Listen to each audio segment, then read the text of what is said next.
Hi guys, so for today's video mag-assemble ta og 52 amp hour nga Life PO4 battery.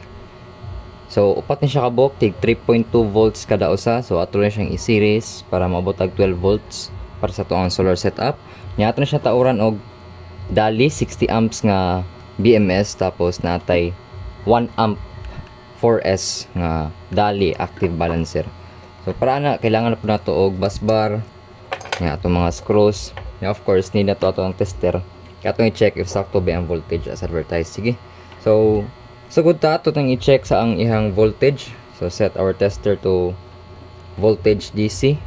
Check na to if sakto ba as advertised. So, iyan ang negative terminal, no? Kaya kining dool sa QR. Pangmarkahan na ako N negative para di ta malibog. So, ito lang i-check if sakto ba ihang kuan voltahe. So, as you can see, 3.3 ang first cell. Ang second cell, 3.3. Third cell 3.3, fourth cell 3.3, wala 3.2, 3.3. Okay, so balance na siya tanan. So kailangan nato siya i-series lang para mataas ihang voltahe para magamit nato siya. Sige.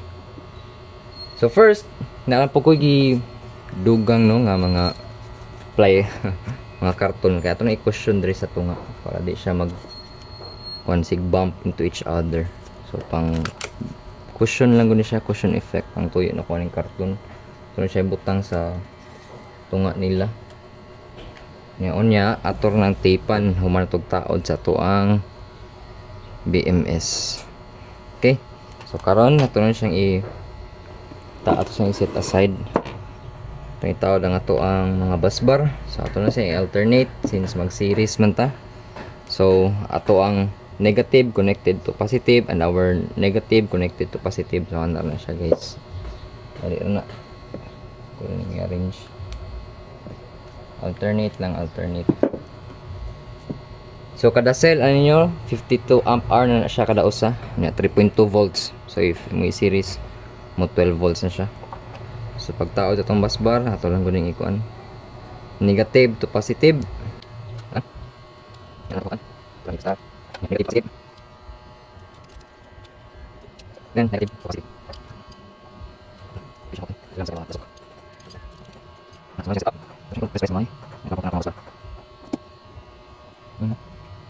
Okay.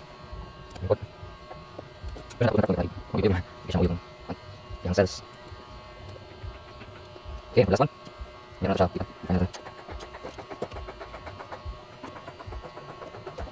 Okay, so na-series na siya. So again, let's check sa toang tester if sakto ba yung reading. So dapat muhatag ni siya 12 volts ha. So dira ato ang positive electrode, first positive niya atong last negative. So as you can see sa atong tester 13.1 yung voltage. So successful ato ang pagka-series.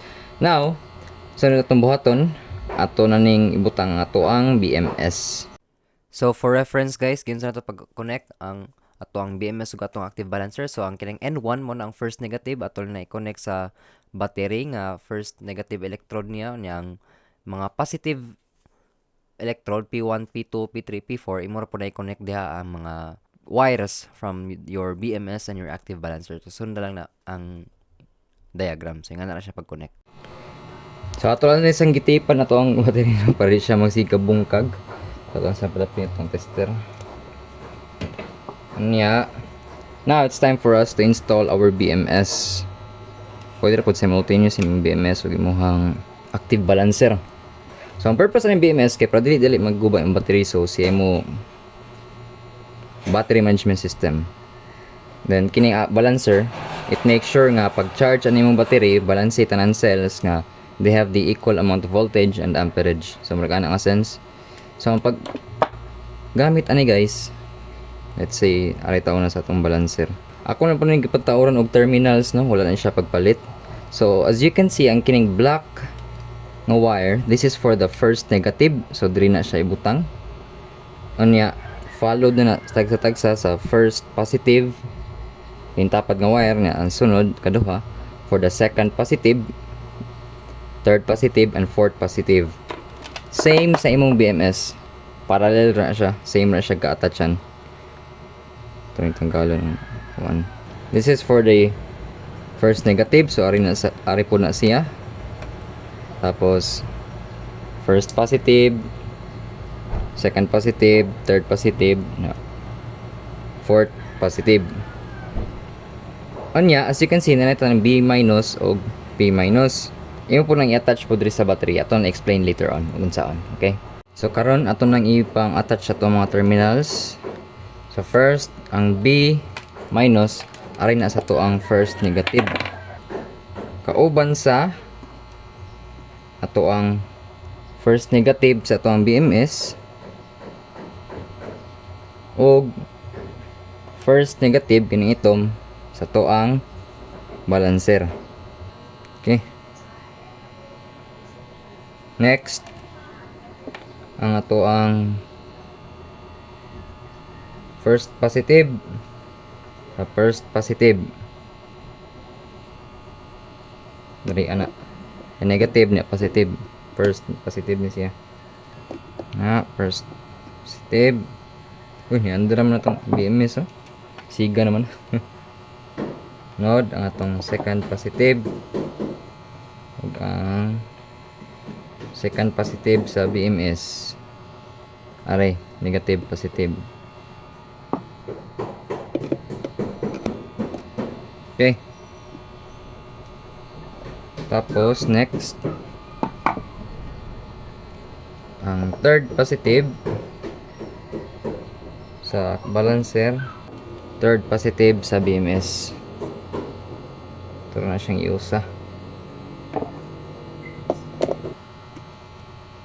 And finally, ang ato ang fourth positive sa ato ang fourth positive sa BMS o balancer. Okay. Lock in place. All goods. Karon nato lang limpyuhan, nato lang ipadikit og atong ipang pilo. So guys, after some cable management, mo na i-format atong battery, no. Ito lang ipapilit diha. Yara yang active yang BMS, mo na yang positive o negative terminal. Tapos yara yang balancer. As you can see, nag-on na lang suga, so active na siya, active balancer. Okay, goods. Anya, to test out if nasakto ba ni ato ang gibuhat, check na to utro sa to ang tester.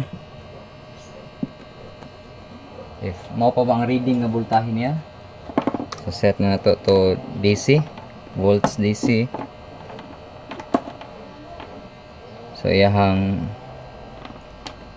positive na iyahang diri na to i-connect ang atong negative sa P minus. Okay, so as you can see, ang reading kay 13 volts. So sakto siya.